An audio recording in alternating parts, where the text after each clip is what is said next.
When you got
Bonjour à tous, merci de me recevoir chez vous. Joyeux Noël à tous. Je sais qu'on s'était déjà parlé hier. Je vous avais déjà souhaité joyeux Noël, puisque le jour où meurt l'éléphant, on ne parle que de l'éléphant. Hein? Le jour où meurt l'éléphant, on ne parle que de l'éléphant. C'est la fête de Noël aujourd'hui. Je vous souhaite un joyeux Noël. Mais nous avons des préoccupations plus lancinantes que la fête de Noël. Et celui qui a un caillou dans sa chaussure ne marche pas en regardant les étoiles. Notre première préoccupation est la plus grande. Donc, la préoccupation majeure, c'est la libération de notre pays, le Gabon. Et on ne doit pas avoir la tête aux fêtes et autres parce que ça va mal dans notre pays. Moi, personnellement, je n'ai pas fêté. D'ailleurs, je suis loin de mes enfants. Donc, ça ne me donne pas un moment de joie pour dire que je dois perdre la tête dans la fête. C'est la libération du Gabon. Vous avez vu hier, ceux qui nous servent de députés à l'Assemblée nationale et qui bouffent notre pognon ont voté la loi, le projet de modification constitutionnelle. Je viens vous dire, rien n'est encore perdu. Rien n'est encore perdu. Noureddine Bongo ne sera pas président du Gabon. Ce qui se passe, c'est le chant du cygne. Le chant du cygne, c'est, disons, le dernier acte que quelqu'un pose avant de mourir. Donc, Ali Bongo est en train de poser son dernier acte. Je veux dire en termes plus vulgaires. Il a déposé son dernier caca puant et il n'aura plus l'occasion de faire ça. Il va s'en aller. Et après lui, il n'y aura pas un Bongo, rassurez-vous. Un groupe de patriotes va libérer le Gabon. Un groupe de patriotes va libérer le Gabon. Donc, ne vous découragez pas. Nous sommes sur la bonne voie. Quand vous voyez toutes ces lois, c'est que c'est un régime qui est en train de paniquer. Parce qu'il ne sait plus. Il a essayé de réfléchir. Il a mené une sorte de brainstorming pour essayer de trouver comment procéder à une succession dynastique. Mais ça ne marche pas. Et ça ne marchera pas. Un groupe de patriotes va libérer le Gabon.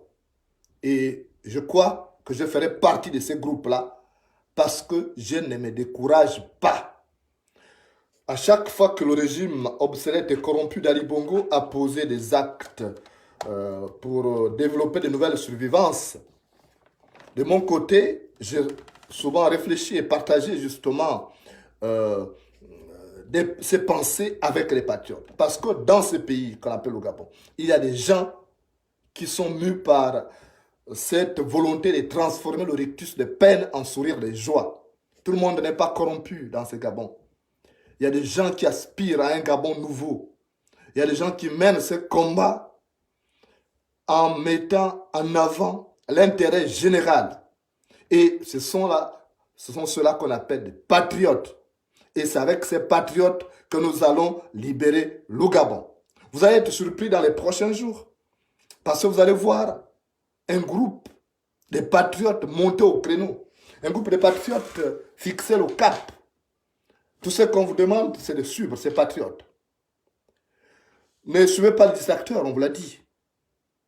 Parce qu'il y a des gens dans ces combats qui profitent. Il y a des gens qui ne vivent que de ces combats. Donc, ils ont tout intérêt à voir que la crise post-électorale perdure. Et ils ont tout intérêt à voir une autre élection truquée s'organiser.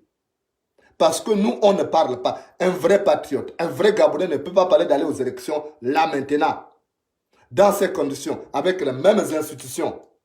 Un vrai Gabonais doit d'abord créer toutes les conditions de transition, une transition pacifique qui va amener à une refonte de l'État, à revisiter les fondamentaux de la République, à assainir un cadre électoral qui permette, je dis bien qui permette, une alternance à la tête du pays.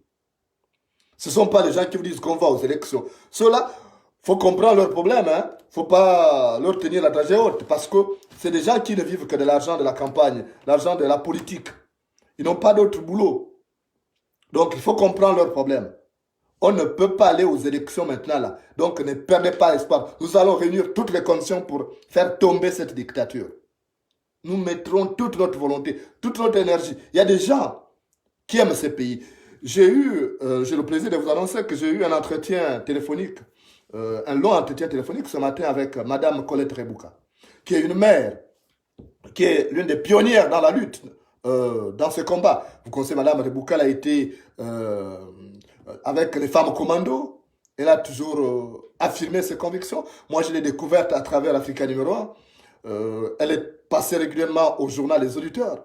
Nous avons eu des divergences à un moment, mais ce qui nous unit est plus fort que ce qui peut nous diviser. Ce qui nous unit est plus fort que ce qui peut nous diviser. Et nous sommes d'accord sur l'essentiel. L'essentiel, c'est la libération du Gabon. Ce n'est pas que, bon, moi je porte le meilleur pull. Non, c'est pas ça qui nous intéresse. Donc, j'ai eu un long entretien téléphonique avec Madame Rebouka ce matin. Et nous sommes tombés d'accord sur des actions concertées qui nous permettent d'être en position de force pour amener ce régime à négocier son départ. Parce que, on dit chez nous, si tu veux ouvrir le crabe, il faut avoir la banane à la main. Si tu veux ouvrir le crabe, il faut avoir la banane à la main. Sinon, tu vas manger le crabe avec quoi? Le crabe farci. Donc, il faut être en position de force. En échangeant d'ailleurs avec Mme Rebouka, j'ai pris cet exemple du Congrès national africain de Nelson Mandela, qui a amené le régime d'apartheid à négocier. Parce que, naturellement, l'ANC était en position de force et le régime de l'apartheid avait peur que la violence prenne le dessus. Donc, nous avons eu dans ce combat des divergences de vues. Nous avons eu aussi des malentendus nés du fait des commérages parce que les Gabonais, leur propre s'est divisé. Surtout le régime des Bongo qui sait que quand les Gabonais sont unis, c'est dangereux. Donc, il a sémé des graines de la division.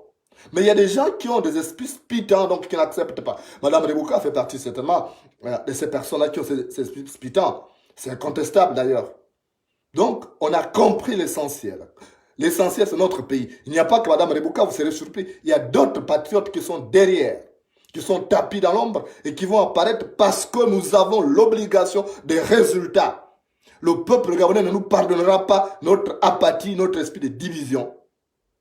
Et nous sommes donc obligés de nous battre, de mettre toutes les batteries en marche pour libérer le Gabon.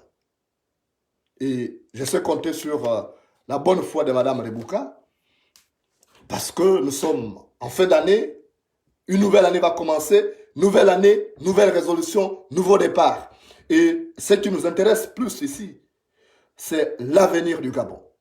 Il faut absolument un Gabon nouveau. Et nous incarnons ces renouveaux.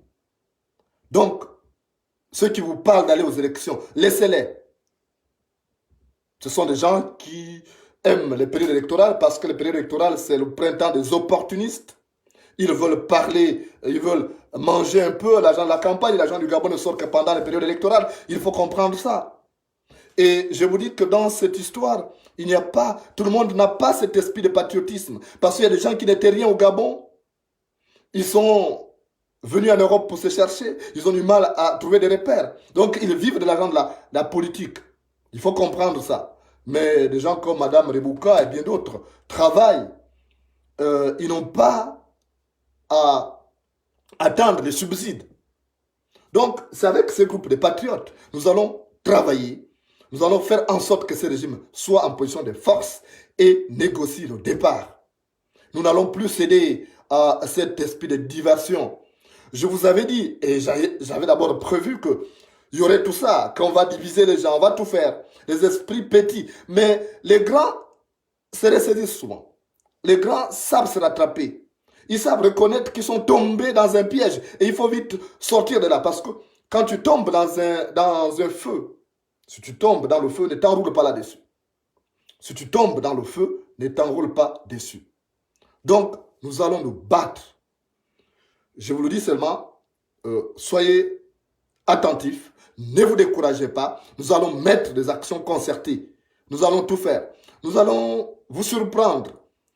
Au moment où on ne nous attend pas, ce n'est pas sur la table que nous viendrons ici décortiquer nos actions à poser. Mais je vous dis déjà que pour les députés qui ont voté cette loi, pour les sénateurs qui vont amender aussi ça, on va avoir des actes à poser pour l'intérêt de notre pays, quoi que cela nous coûte. On aura des actes à poser. Trop, c'est trop. On ne peut pas martyriser ce peuple. Nous qui sommes à l'extérieur, nous considérons le Gabon comme un trou. Donc ceux qui sont au Gabon sont dans un trou. Ils sont tombés dans ce trou profond. Et nous qui sommes à l'extérieur, nous sommes des secouristes.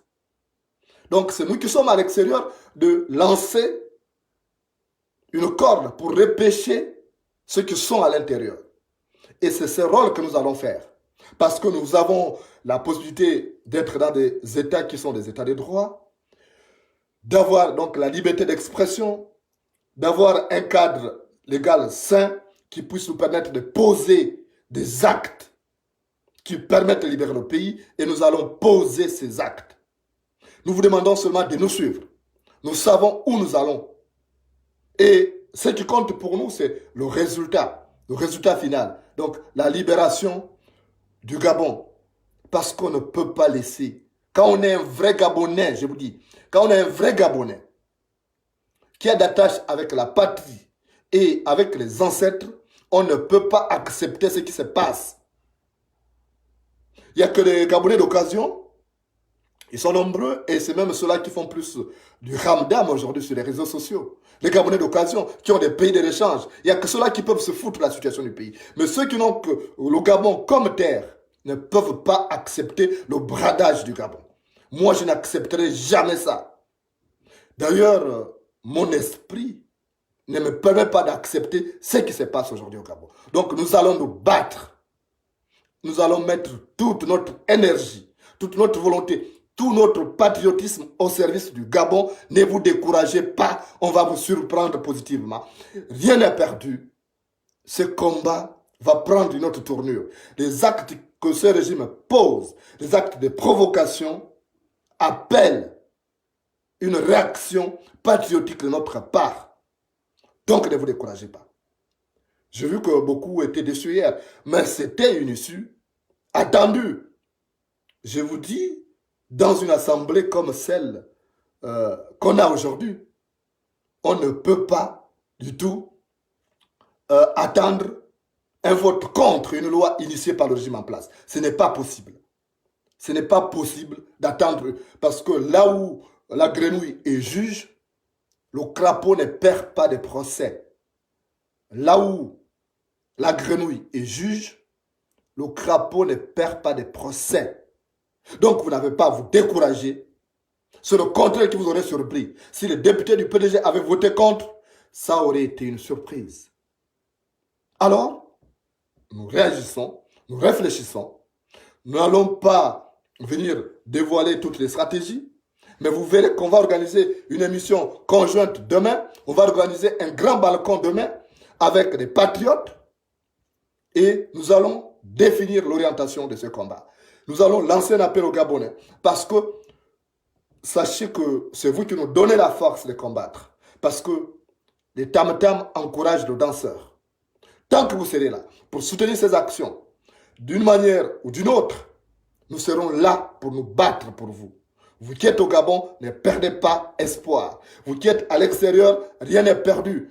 Nous ne sommes pas venus pour vieillir en Europe. Nous ne sommes pas venus pour vieillir aux États-Unis. Nous ne sommes pas venus pour vieillir où qu'on soit, hors de notre pays. Nous sommes venus pour un temps et après on repart chez nous. Parce que l'oiseau vit dans les airs, mais c'est au sol que repose son corps. On ne doit pas nous enterrer en Europe, à l'Occident. On brûle les corps. Nous ne connaissons pas ces traditions chez nous. Mais pour que notre retour au bercail soit possible, il faut que nous dégageons ces régimes parce qu'on ne peut pas se permettre de rentrer au Gabon et être les proies de ces régimes.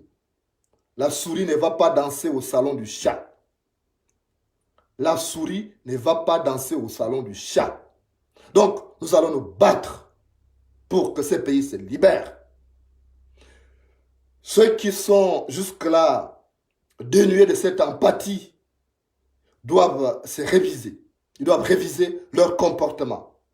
Parce qu'on ne doit pas rester insensible face à la dégradation de notre pays. On ne doit pas rester insensible face à la dégaine actuelle. Ça doit nous interpeller tous. Même si on a un peu d'énergie qui nous reste, cette énergie, il faut la mettre à la disposition du Gabon. Il faut mettre cette disposition au service de la libération du Gabon. On ne doit pas dire non, moi j'ai beaucoup de boulot, non, j'ai 50 francs, je ne vais pas dépenser mon argent pour la libération. S'il y a des petites cotisations à faire, on le fera parce qu'il y a des actions à poser. Et moi, en ce qui concerne le Haut Conseil de la Révolution que j'ai lancé, je vais me désengager. Je vais laisser d'autres personnes gérer ça. Peut-être ce sera personne qui gère parce que beaucoup ont peur. Il paraît que j'ai une forte personnalité, je ne sais pas, qui écrase la personnalité de certaines personnes. Bon, moi, ce n'est pas volontaire. Le pouvoir naît, c'est inné. Il y a des gens qui ont le pouvoir de conduire des masses. J'ai suivi le documentaire de Mandela encore la nuit. J'ai compris que cet homme avait été préparé pour cette grande destinée. Donc, ce qui m'intéresse, ce n'est pas ce que chacun doit récolter demain. Ce n'est pas ce que chacun doit avoir comme récompense demain. Non, c'est ce que chacun doit apporter au Gabon. Parce que nous devons nous sentir responsables du Gabon que nous laisserons demain à nos enfants. Donc, la liberté arrive demain. Ne vous découragez pas. Rien n'est perdu. Je sais de quoi je parle. Donc, je vais vous annoncer, demain on fera un grand balcon, faites passer le message. Il y a quelque chose d'exceptionnel qu'on va faire demain. Et je sais qu'ils vont encore chercher à déranger, mais on va faire quelque chose qui va beaucoup les déranger encore. Et on va définir le cap. Parce que ce 2021 qui arrive, c'est la dernière ligne droite et on ne doit rien négliger. Donc, soyez là. Nous sommes au service du pays. Nous sommes les vrais enfants du Gabon. Nous ne sommes pas les Gabonais d'occasion. Nous ne sommes pas les Gabonais d'adoption qui ont donc un pays de l'échange. Nous n'avons que le Gabon. On ne peut pas accepter qu'on détruise ce Gabon. Parce que celui qui n'a qu'un seul cache-sexe craint que la pluie le mouille. Celui qui n'a qu'un seul cache-sexe craint que la pluie le mouille. Un groupe de patriotes va libérer le Gabon. Retenez tout simplement. Ces patriotes, je n'ai pas dit des opposants, je n'ai pas dit, mais j'ai dit patriotes, parce que les patriotes, il y en a au PDG, il y en a dans l'opposition, il y en a dans la société civile. Donc un groupe de patriotes prend sur ses épaules la tâche herculéenne de libérer le Gabon. Mais pour cela, je demande à chacun de mettre son énergie au service de la nation. Le Gabon est en danger. Le Gabon a été blessé dans son âme, dans sa gorge merveilleuse. Il faut donc qu'on se batte. Mettez votre énergie. Ne lésinez pas sur les moyens. Aidez ceux qui sont en bonne position, qu'ils viennent ici pour aider ces Gabonais qui sont malheureux. Ils sont de plus en plus malheureux au Gabon. Les Gabonais vivent plus mal aujourd'hui qu'hier. Et c'est inacceptable. On doit être aux côtés des plus faibles. On doit être là pour soutenir ceux qui sont en détresse. Parce que c'est notre objectif, c'est notre mission d'assister les autres. Donc, il faut arrêter justement de vous taire. Il faut arrêter de faire preuve de manque d'empathie. Il faut mettre l'énergie au service de la libération du Gabon. Si vous avez des efforts à consentir, il ne faut pas mégoter sur ces efforts. Il ne faut pas lésiner, il faut les mettre. Parce que Dieu vous donne cette force pour aider les faibles.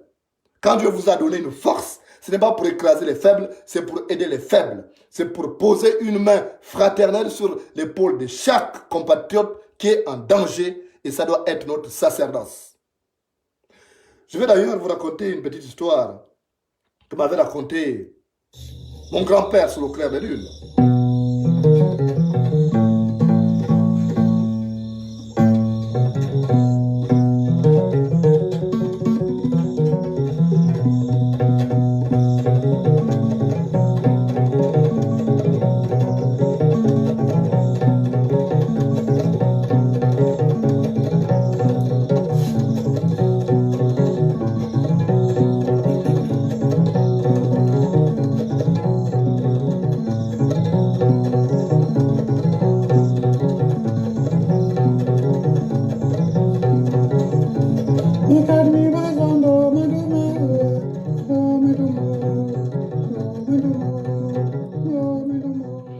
Dans un village, il y avait un homme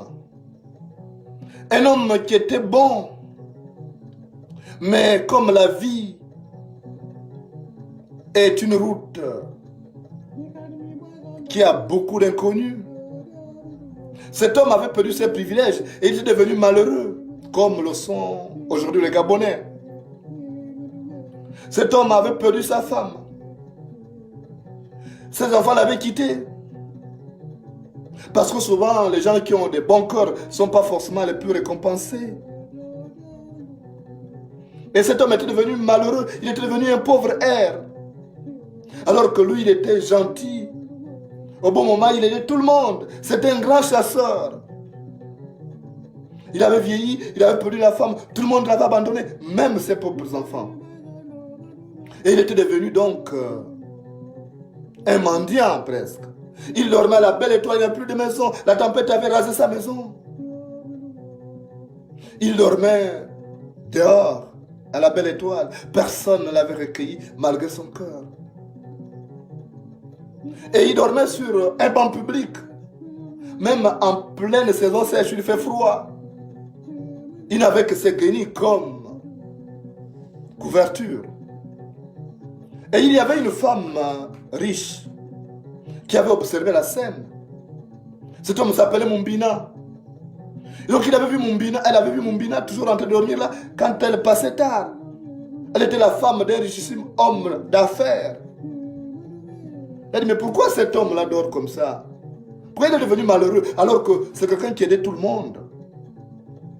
Elle a dit, non, ça ne doit pas se faire comme ça. Moi, il faut que je règle le cas de cet homme-là.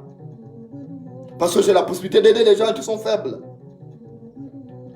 Donc un matin, comme Mumbina dormait sur la place publique, cette femme-là est venue. Et elle s'est assise sur le même banc que Mumbina à un moment donné. Mumbina dormait. Et elle a glissé 500 000 francs CFA à la tête de Mumbina. Et quand Mumbina se réveille, cette femme était déjà de l'autre côté, elle était assise pour voir le geste de Mumbina. Donc quand Mumbina s'est réveillée, elle a vu qu'il y avait un paquet d'argent. Mumbina s'est exclamé et dit, « Oh Seigneur, je suis sauvé. Dieu m'a envoyé de l'argent. » Donc la réaction de Mumbina a consisté à traverser chez le boutiquier, aller payer une paire de draps, payer une couverture épaisse pour faire face au froid de la saison sèche, à payer aussi un pullover. Et après, il est reparti sur son banc parce qu'il ne pouvait pas, avec 500 000 francs, payer une maison. Il est resté là. Et la femme là a voulu voir si Mumbina était le même, qui était resté le même, qui avait un grand cœur. Elle a dit, je veux voir si cet homme-là a un bon cœur. Elle a fait semblant de pleurer. Elle s'est mise à pleurer. Elle dit, oh mon Dieu, qui va m'aider? Mon Dieu, je souffre, mon enfant va mourir. Et Mumbina a vu la femme là en train de pleurer. Il a traversé la route pour poser sa main paternelle sur l'épaule de cette femme qui était plus jeune, qui pouvait donc avoir l'âge de sa fille. Il dit, c'est quoi ma fille? Il y a quel problème? Il dit, papa, j'ai un problème. Il y a mon enfant qui est en train de mourir. Il n'a pas d'argent pour aller à l'hôpital, je ne peux pas le soigner. Je suis pauvre. Mumbina a dit, attends, j'arrive. Donc, Mumbina a posé d'abord la question à la femme, mais il faut combien? Il dit, il faut au moins 450 000 francs pour soigner mon enfant. Il dit, attends, j'arrive. Mumbina avait déjà dépensé de l'argent pour acheter les draps, pour acheter tout ce qu'il fallait comme couverture. Donc Mumbina est reparti chez le boutiquier pour dire, bon, excuse-moi, je n'ai pas encore utilisé ce que j'ai acheté chez toi. Il y a quelqu'un qui est en danger. Il y a une vie qui est en danger. Je vais sauver prioritairement cette vie-là. Il y a une femme dont l'enfant va mourir. Je vais sauver cette femme, cet enfant. Donc, je te rends d'abord tes articles que j'ai pris, rends-moi la monnaie. Et le boutiquier a rendu l'argent à Mumbina. Il a repris tout ce que Mumbina avait acheté. Et Mumbina est reparti pour voir la maman là, la femme qui faisait toujours semblant de pleurer. Il dit, maman, Ton enfant ne doit pas mourir. Moi, j'ai des problèmes, je souffre, je suis pauvre SDF, mais je vis quand même. Mais ton enfant ne doit pas mourir parce que la maladie, c'est plus urgente. Donc, voilà l'argent. Je ne sais pas, c'est Dieu qui m'a donné ça ce matin. Donc, prends cet argent, va soigner l'enfant. Et c'est comme ça que la femme a éclaté de rire. Elle a dit, oui, tu es le seul homme au grand cœur que tu as toujours été. En réalité, ce n'est pas Dieu qui t'a envoyé l'argent directement. Dieu est passé par moi pour venir t'aider. C'est moi qui ai déposé cet argent. Je voulais voir si tu as un grand cœur, si tu es quelqu'un digne de confiance. Et je me suis rendu compte que tu es toujours la même personne que tu étais, toujours généreuse. Donc, à partir d'aujourd'hui, tu ne vas plus dormir là, à la belle étoile. Je vais te considérer comme mon père. Tu vas aller vivre maintenant chez moi. Je suis la femme d'un richissime homme d'affaires. Nous avons une grande villa là-bas. Alors, viens avec moi. Umbina l'a suivi. Umbina est allé s'installer dans la villa de cette femme avec son mari et était maintenant considéré comme le père de cette femme-là. Et c'est là où il a passé ces derniers jours. Parce qu'il avait fait preuve d'un grand élan de cœur. Et la bonté est une flamme qu'on peut cacher mais qu'on ne peut pas éteindre. La bonté est un investissement. Donc il faut vous investir pour aider les plus faibles. Et nous avons cette mission aujourd'hui d'être comme Mumbina, de sauver ces Gabonais qui sont en train de souffrir. Parce que Dieu nous rendra justement la monnaie de nos actes que nous posons.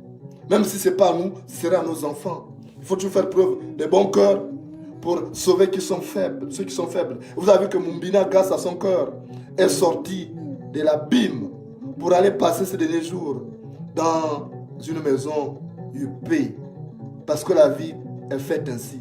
Tout est spirituel.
Nanga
Yo,